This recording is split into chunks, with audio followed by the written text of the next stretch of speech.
Hello, everybody. We are greeting you, Irina and Stars About Stars project, the first astrology-based matchmaking podcast for love and career seekers. And today we have a very special guest in our studio, who's the real New Yorker, who knows how to talk and who is responsible for each word. So let's go straight to the point. Here we are, Dennis Higgins. Thank you. Hey, Dennis. Hi, honey. How are you? I'm great. I'm so glad to have you here in studio as my guest today. Thank you. I'm glad to help you out in any way possible. Thank you. So, I know that price for the oil is suffering and down today, but here we are. I have some good news for you. Love is waiting. So, you were born June 9th. 1962 in Niagara Falls, New York, correct? Correct. So let's go to our journey then. Your months of birth symbolize flowers in your archetypical portrait. And this position in your birth chart indicates difficulties maybe with choice of love or some parallel relationship. How do you treat that point? Did it happen to you? Oh, many times. Tell us more. Well, I seem to pick always the wrong women, always. And I actually this year will be 20 years since I've been divorced. And I always wanted love. Yeah. Because when my father passed away, my mother and father were almost married 60 years. And I saw the love that they had all of that period of time. Great example. All that period of time. He was a World War II veteran, married my mother 6 months before he saw active duty, just in case something happened to him. And he and my sisters, he took care of us. Israel family. That's how it should be, actually. Otherwise, it doesn't work. Thank you for sharing. And you know, what about making decisions? Let's say if you see really great woman, how long does it take for you to realize through conversation or on distance that it's your lady? I fall in love easily, but then I fall out of love easily. So you're a fast decision maker. So it's like I look at somebody and I'm attracted to the wrong things. You know, I'm attracted to the way she looks. I'm attracted to, just a lot of different things. And what I've realized over my life, I'm more attracted to more intelligent women than really how they look walking through the door. So intelligence for you is a sign of sexuality. Yes. Great. So we need a very smart woman, but from the other side, very faithful and with huge heart, of course, who knows how to treat your man. And what is your attitude to betrayal at all? I don't like it. I've never really experienced it because intimacy and my ex-wife and I, we didn't have problems about intimacy. We didn't have problems about betrayal. We had other issues. But when I'm in a relationship and I'm committed, yep, I don't date anymore. Me too. I understand you. And I've had a few women that I've dated that all of a sudden they got a few more boyfriends than I would really like. But you know, that level of comfort, that the trust is a big issue. Yeah. If you lose it, you lose it once. Mm-hmm. One-way ticket. Okay, and we move on. Your birth month indicates a business partnership, but your birthday number indicates a preference for working alone. Tell us more about your job and what is your preference in reality.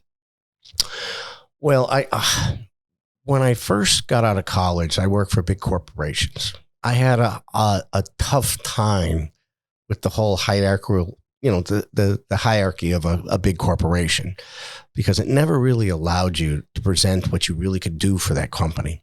So as I progressed through my career, I always wanted to own my own business or be a partner in my business. And even though I got to a very major corporation and was very high up in it, I was unsatisfied.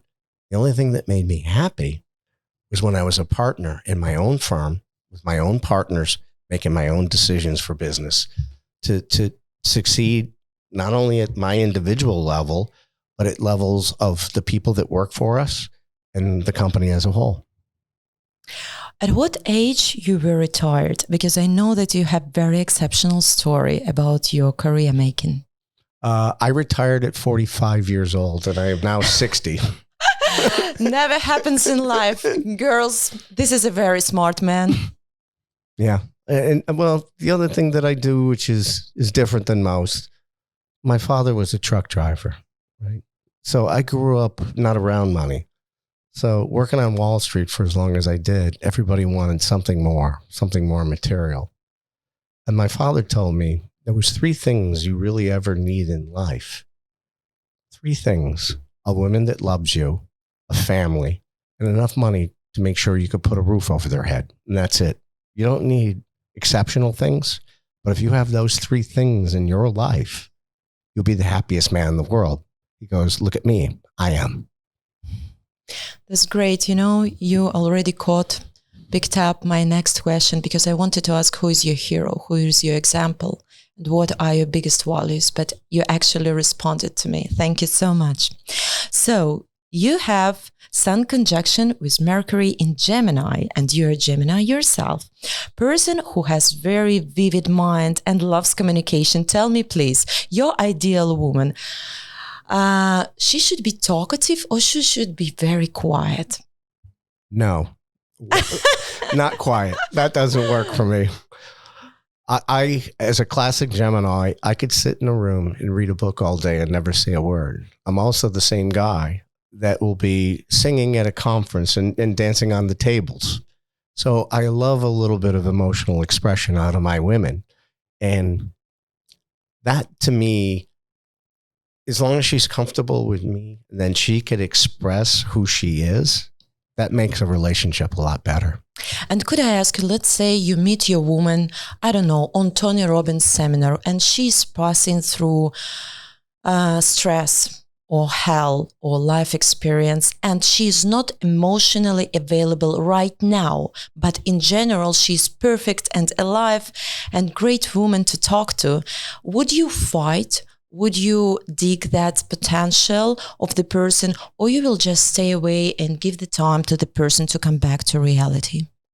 It's like everybody finds love on their own terms, right? And it really depends on what our personality is and because love always comes out of a personal friendship, and so when you have a personal friendship first, and then you take it to that next level, but it really depends on who she is. I mean, if she's so hurt and she's got the walls around her and she won't let me in, I can't do anything about that. But hey, if you're a friend and we go, just do things that friends do, whether you want to go to a concert or something, and we hang out, and then I get to know her and she gets to know me, you break down all those barriers over time. Definitely. I read such a great article today about when you fall in love from the first sight, and it's all about sexuality only based on sex and hormones, of course. So it's all chemical. And when you really fall in love with the brain, with the heart, and it lasts forever, after you understand that this is real love making that happens afterwards. And these couples, they can stay together forever. I agree 100%. Me too. So, you're a talkative person yourself. Let's say you see a woman and she's sitting and she's timid, for example. Would you provoke the conversation, or you are the guy who are not making the first move? It depends. Depends on the situation. If I'm sitting in a coffee shop, I'm probably going to enjoy my coffee and not go see her. If she's sitting in a restaurant, I'll probably go up and say hello.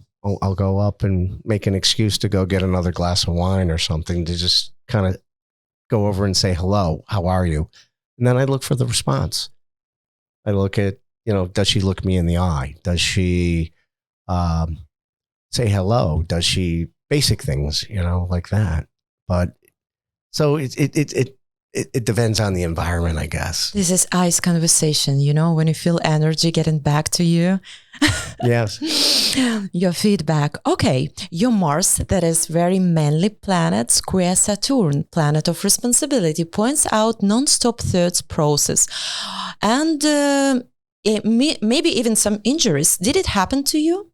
Injuries? Nah, never had any injury. I was a pretty good baseball player when I was a young kid. Oh, tell us more about your sports side. Well, my father felt that structure in life, being from the military. So from the time I was 5 or 6 years old, I played 4 sports. And I grew up in Niagara Falls, New York, as you well know. So I played hockey, I played basketball, I played football, I played baseball. Now, I wasn't such a multi-talented person. Oh my God. I had no time to get in trouble because I was going to practice every day for something all through the year. And I ended up not being such a good basketball player. I was just a little too short. And so I played with the Catholic youth organizations in our town. And then hockey, which was very interesting because I lived by a park and there was a hockey rink there, but it was the most expensive sport to play. And I used to have to carry my equipment at 5 o'clock in the morning to go to practice. Wow. And so I kind of focused on those two. And then I became a baseball player and I played baseball in college and stuff. And the only injury I have is I got a little arthritis in my right elbow. That's great, but I had to ask because stars say. And we just experience, we just see if it's truth or not. I'm on your page and on your side. And so you're not scared to try new things, correct? Correct. Wow, great. Really, it's seriously 4 sports. Oh my God. I admire United States since I'm here because people so much into sports. I'm proud of my motherland. We love sports also, but we have just like few powerful sides. And you have great people, like all sports are covered, everything. Night, football, basketball, everything, nonstop. Yes. I mean, the youth organizations here, even here in South Florida, are really good about creating structure for children, about discipline. And I think, being able to participate in a sport, you learn a lot of things. You learn about cooperation with your teammates. You learn about discipline. You learn about success. You learn about failure, which is the biggest one. Yeah. And concurrence. Yes. And as well, I wanted to ask you, actually, you're from one side where you know how to fight, you know how to struggle, and you know how to respect personal borders. But what could be a woman for you? She should be very feminine, protected, or she should be some kind of fighter that could be on your side to be in your boat, going through life. What is your temper? She's more, like New Yorker as well. You know what I'm trying to say? Mm-hmm. I usually like strong women, but you don't need to protect me. Don't need to protect me. You got to find a way, put me in your life that makes you feel comfortable, because I am more about what you're doing, not what I'm doing. So if you're starting a new career or you have a career, what can I do to help you? Because at this point, my career is part-time, And does your woman have to work? I mean, you will respect her interest.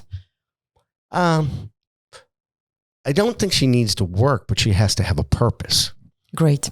Fantastic. Purpose of life. I don't care what it is, but she's got to have some purpose, to whatever she does. It could be charity work.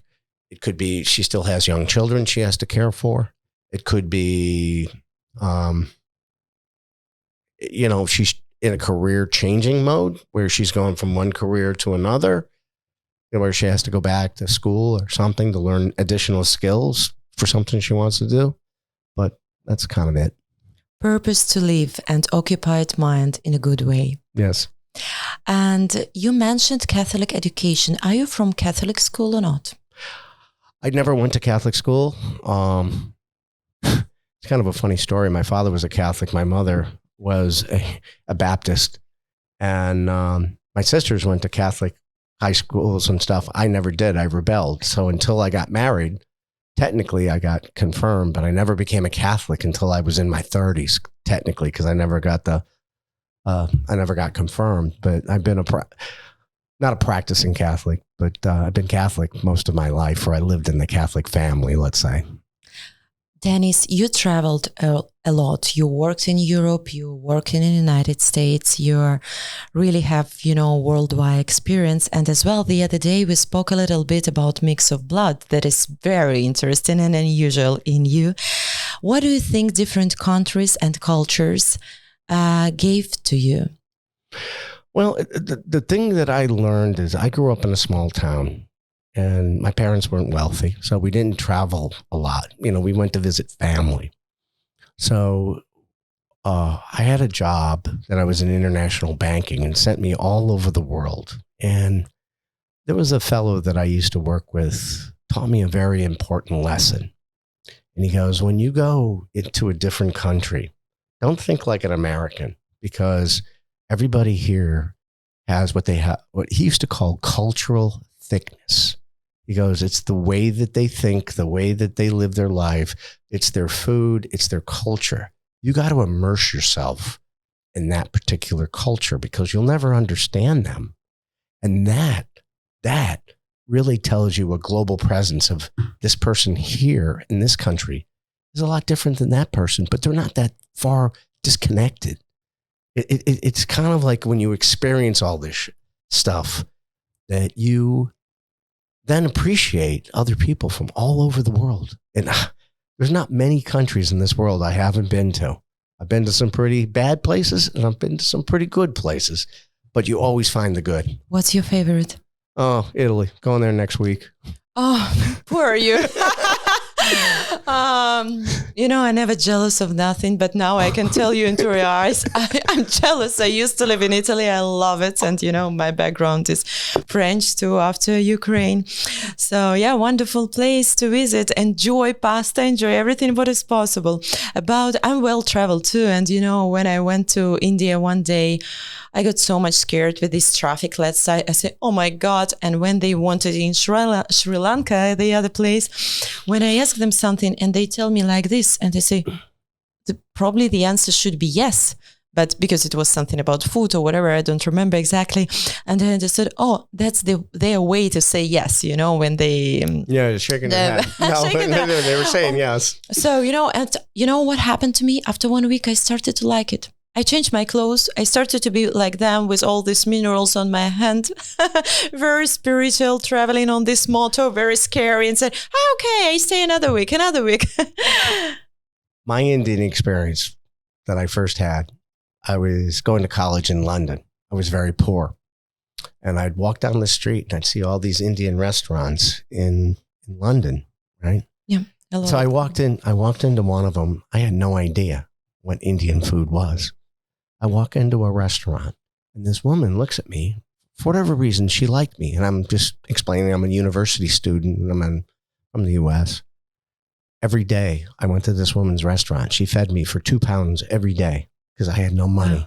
So I got to learn Indian food. I learned a lot about Indian culture through that, just opening my mind. They're so sharing how important it's in life, understanding that it's light and communication, connection through God. That's what I believe in. Okay. And we continue our journey. 4 years old, aspect of Mars again. It could be, I don't know, some kind of mentoring education. We spoke a little bit and we spoke about your hero, but actually, do you consider that you were like a child who was brought up in some restrictions, or you just held that restrictions because you followed sports and, you were a good boy?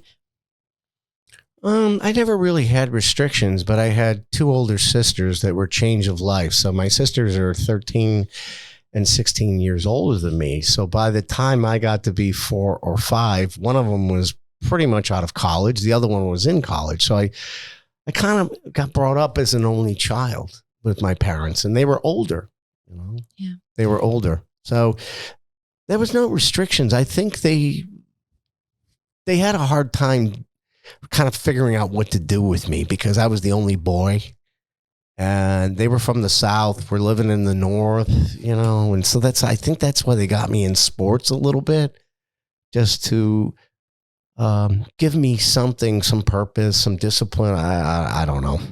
Dennis, you have great features. Your heart is wonderful. You're so smart. Your genetic is absolutely fantastic, and you have great values as well. And understanding what family is. If I could ask, would you like to, or do you have, or would you like to have your own kids? And what is your idea of another generation? It's a tough question because I just turned 60. I guess, could I have children? Yes. It would have to be with the right person. Yeah. Definitely. Always. And then I would have to go very young, something 15, 20 years younger than me, or somebody that I met that would have kids that would appreciate me and, respect me, and I could help them and they could help me, especially depends on what the situation is, whether the woman is widowed or whether she's divorced and the husband's not involved. I mean, I would never want to get involved in a husband and wife raising their children. But I'm open-minded about it, I guess. Yeah, but you're caring. You have love to give. I can feel it. Okay, let's continue. What about 7 years old? By the way, very pleasant communication with women already. Who is your favorite woman? Probably mother? Mother at 7, yeah. Yeah, 7. Yeah, it's got to be my mother. Either that or I had an aunt in Cleveland, Aunt Fern, my father's oldest sister. So the two of them were alike. Always a great example. Mm-hmm. And what about your first school love? Oh, yeah. That probably happened in junior high school. Yeah, probably junior high school, let me think. Yeah, it's Karen. Yeah, probably junior high school. It was later on. Yeah, no, I didn't really have love. And I don't know. Maybe I'm a late bloomer. I don't know. Okay, what about your first experience? Because 16 years old, I see that all finances are kept in order, very organized, very, disciplined. How did you make your first money? What was your first job? Inspire people with your example. Well, it's a rolling. So when I was very young, my father always wanted me to have a job, right? So when I was 12 years old, you couldn't get hired to do anything. So I ended up figuring out I got a paper route, right? And I figured out I make some money, make enough to buy a few sodas and stuff like that. But then I figured out, okay, if I save a little money, I'm going to buy everybody else out. By the time I was 13, I owned 4 paper routes and I didn't deliver a paper. So I kind of figured out I was pretty good in business at that point. Now, so your brain already worked. Yeah, 12, 13 years old. That was my first job I ever had. And I worked for myself, basically. Great. Okay. So 19 years old, I see aspect of emotional Danny, some flashes and expressiveness. Tell me, please, what can in life bring bad side of Dennis? Bad side of Dennis. Maybe when you don't see that people honest with you or something like that. To me, if I'm in a relationship, don't lie to me. Be honest with me, because that gets me a little angry. I hate when people are overbearing in places too, but that doesn't really, I just get mad at that and I walk out the door. But I'm just not violent. I mean, I don't fight. I'm not one of these tough guys. I don't know how to fight. You're not abusive at all. You're a keeper, giver, supporter, lover. I usually run away from conflict. I don't go to it. If it's a business decision, I will yell at you, but it's verbal. It's not physical. I don't get physically abusive. Never in my life. The last fight I got into, I think I was 16 years old. Dennis, and what about quality conflicts? What I mean, let's say you live with your woman, what is that experience with your ex-wife, and there are always things, something happening on the way, and you guys decided that you want to overcome it. How do you think conflict can bring you in your relationship on the level up? Well, there's two things. Some people, I know in my own ex-marriage, first is you got to talk about it, but you got to own up to that there's problems, one from one side or the other. And then you got to figure out if you can figure out those problems. And there's so many people out there that could solve relationship problems, other problems. I mean, my ex-wife, the reason why I was divorced is she had a substance abuse problem and she wouldn't she wouldn't address it. I wanted her to address it. Go to a professional. I never had those problems. And so I couldn't fix them, and it's like hurtful a little bit. Yeah. Nobody's got to fix that kind of things. A person should take decision on her own. And actually that was my question. What one thing would not you tolerate in a woman? What couldn't I tolerate? Dishonesty. It's when you first meet somebody, she's dating somebody, I'm dating somebody. I don't care about that. But if you decide to be a couple, yeah, I don't care if you go out with your girlfriends. I'm not a jealous guy. Go out, have some fun. Go Did you read my questions before that? That was my question. Are you jealous or not? I'm not a jealous guy, because if you do something to me, as much as it hurts me, I walk away from that relationship, because I know somewhere down the line, it will be destructive, not only to you, meaning the woman, but to me. It will tear at my soul. It will tear at my heart. I have a friend of mine, and one day he's asking me, Irina, what are you doing in life now? I said, I collected all my knowledge, spiritual things, and everything like astrology, sciences, numerology, different stuff together. And I put that into relationship expertise that I love and adore so much. I'm living that every day. And he said, okay, but what do you do? Do you coach couples as well? I say, yeah, actually people who are trying to open their heart for relationship, understand what they want, what their goals, values, and couples too. He said, I disagree with couples. I ask why? Because if you have, to fix something, it means that it's already broken. I said, could be. Yeah. Could be. Yeah. Okay. And we continue at 21 years old. It was some kind of, and 23 actually, some kind of transition period for relationship. Something important probably happened to you. That's what stars say. Does it relate? Is it true? Yes. I don't think it was 23. I think it was 22, but go 21, ahead. 23. That aspect, like from 21 to 23. So the first woman I fell in love with was my college girlfriend, right? First love I have. We dated for about 3 years, and she wanted to get married. And my mind wasn't there, because I wanted to go on for further education. I wanted to go on, and we were living in different cities. And it's ironic, because she was living in New York. I was living in Boston. And we're still friends to this day, but she wanted to get married. And I just wasn't ready for marriage at 22, 23 years old. I wanted to get my life settled before I got married. And she was dead set. So the next man she met, she ended up marrying. She got married at 23.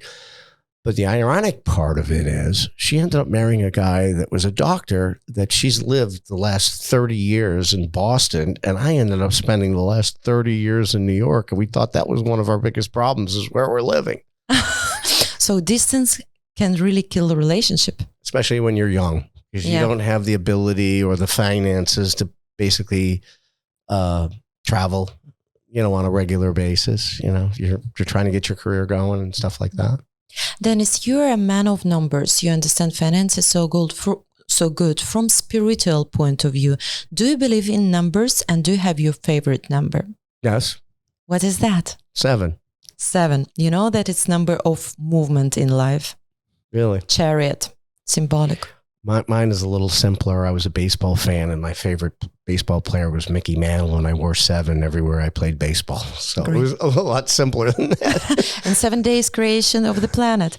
And if we come back to the zodiac side, it doesn't work that easy as people think that, Leo can fall in love with Cancer and so on, so on, so on. But if you would pick up your favorite sign for a woman, what that would be? I have no clue. I can't even tell you what signs are where. And if she would be Gemini, would you like to have 4 people in the room to Gemini? I have 2 of my friends' wives. So we have 3 of us. We were born on the 7th, 8th, and 9th. And so for whatever reason, I get along with Geminis. I don't know why. You get along with Geminis? Oh, yeah. It's like Great. we understand each other. So it's like my friends' wives, we all we all get together every year in June somewhere in New York, and it's like, 7, 8, 9, and we get each other. I don't know what it is. Geminis get along with Geminis. I don't know. Maybe I should find some woman that's a Gemini that's not married. Okay, 31, 33, maybe. Probably there is an aspect of Venus with Uranus, that is planet of unexpected circumstances, that can give actually few parallel relationship or something like breakup in marriage. What happened by that time in that age? I got married at 34. 34, 31, 33, Well, I met my ex-wife during that period of time, and then we dated. We got married. I was 34. Great. Okay, thank you. And we continue. You see, I told you about bad news at the beginning with stocks. I have another bad news. Good news. You're the only one person. Usually I create 20 questions. Your questioning is 25 points, just to let you know. So you deserve a lot of information about yourself. Okay, so here we are. Great. 34. You know why? It's very interesting. There is an aspect of solitude in this age. From the other side, you told me that you got married. But anyway, you have double personality as all of us, but especially being Gemini. When you go into your personal space, when you need time for your book or to be tete-a-tete with yourself, to understand yourself better, what kind of trick can return you back to reality? Like, hey, daddies, get along with us. We need you. Oh, so when I go radio silent, basically, is what you're asking. I don't know. There's several things that pull me out. It's usually travel. I'll go, my family will call me, say, we haven't seen you. So I'll go visit my family. Yep. Or we got a birthday party or something social will drag me out. So that's what wakes you up. Yes. Great. 41, like 41, some difficulties in love, or maybe not satisfaction, or thinking about that. You are not married now. And I got divorced at 41. You see? Stars, thank you. I'm sorry that it corresponds, but, I don't love to meet those events. But anyway, somehow it works. So now you're not married. Correct. But you are ready for commitment. Correct. If you would meet the right person and maybe even thinking about the child, because we discussed that you have great potential for everything. And would you get married again? I'm not sure. It depends on the right circumstance. Let's say my heart is open to it, but my divorce was very hard. I spent with no children 3 years through the court system of New York, which was not fun. And I can imagine. I had those stories. You give the power to the other party that you're married to, and if they don't respect that power, they can hurt you really bad in that situation.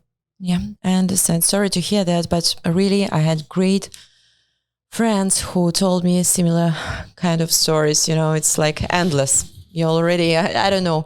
I would be proud of you if you're going to make it again, honestly, because you have to have some extra power for that. Okay. Who's your mentor in life? It was always my dad. Always your dad. Yeah, I miss him. Died in 2002. He was 84. Oh, it's 20 years, just past 20 years, about a year ago. He just created a whole set of values in me that I don't know if children get today. He also created a whole sense of support to do what you want. And there was never any judgment from him. And it's kind of reverse psychology, because having him not judge me made me try harder to do everything. It's kind of weird, but it was like, Dennis, this is love. Because when you don't judge, it means you understand, and it means you accept. That's the most difficult to find in life. Because, when we have our parents, it's the same blood and kids. And to find that type of partner who will take you fully as you are, with ups and downs, with shades, with million personalities, changing mood or whatever, it's very difficult. No judgment, it's love. That's it. Full acceptance. And what would you make feel loved, accepted by your woman? Because we are having great followers and fantastic ladies who are listening to you now. What would they do for you, naturally, of course, to give you feeling of being accepted, loved, respected? Well, there's several levels there. One is, we have to have a commonality of interests to start, right? So we got to see eye to eye on what we like to do. So that creates a friendship, because if you have the same things that I like to do, that creates, not everybody has the same things, Some women like to go to the shopping mall and go shopping, go have fun. I don't need to do that. But, find something, and then you got to take it down several levels, meaning you got to like each other's families. Not everybody, because we always got our weird uncle or a weird aunt or whatever, but you got to have that connection with family. However much you do that, and then you got to have a common set of values of where are you going? What do you want to do? Where, what makes you happy? What do you want to retire and do? Do you want to see the world? Do you want to sit home and watch TV? Whatever. And if she wants to become whole world for you, and you just met, and she tries to cook you dinner, to give you this help, that advice, I don't know, she wants to be everything for you. It's not going to be too much annoying? No, but I would definitely set some boundaries, because I would say, this is what I like. This is what I don't like. So you're very honest and direct in your relationship when you build it. That's great. That's difficult to find. It's like I don't need anybody to cook for me. I grew up in a Sicilian neighborhood in New York. I could cook fine. So oh my God. So you cook, tell me. So you love wines probably? Yes, I do. You do cook. What else you can offer our ladies? I could definitely cook. I mean, what do you love to cook? Tell me. Well, I could cook almost anything. I started out, my mother was a terrible cook. A terrible cook. Fantastic woman, but she knew how to bake. She won all these competitions, and so she created all this stuff, and so she was a very good baker, but she was a terrible cooker. So I used to go to my friend's house when I was a little kid. I go across the street to the Puglisi's house or down to Tomasa's house, and I'd sit there and look. I mean, no, I'm good. I'm eating here tonight. I got this unbelievable food. And so then over the years, I got to know what they did. And so I learned. And then when I got out of college, I was living in Boston. I didn't know anybody.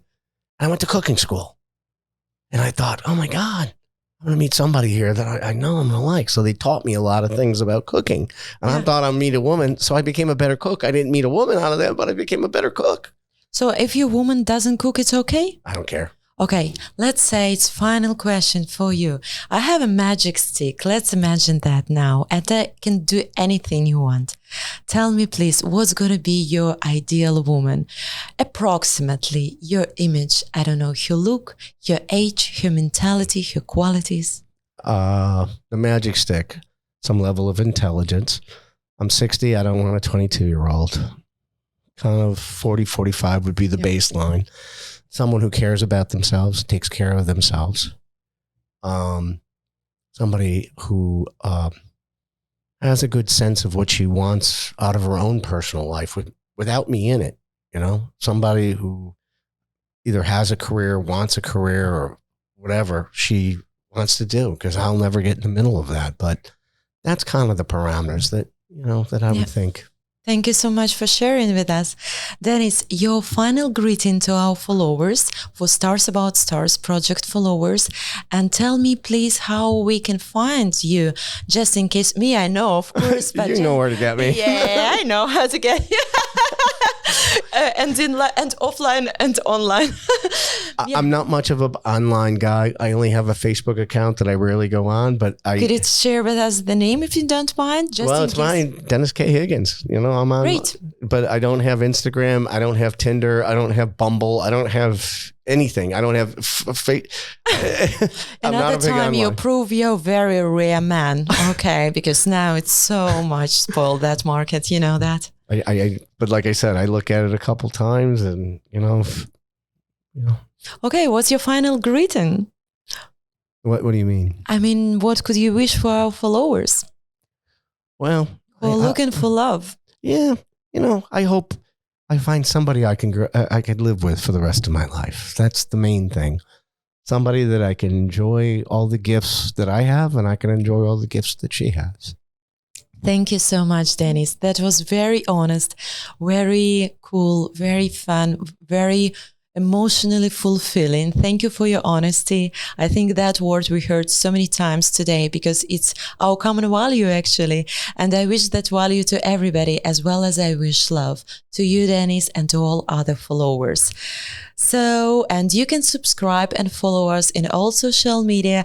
That is Stars About Stars. We never change our name. It's Facebook, Twitter, Instagram, and of course our beautiful website www.starsaboutsstars.com, and listen to us in Apple Podcasts and Spotify with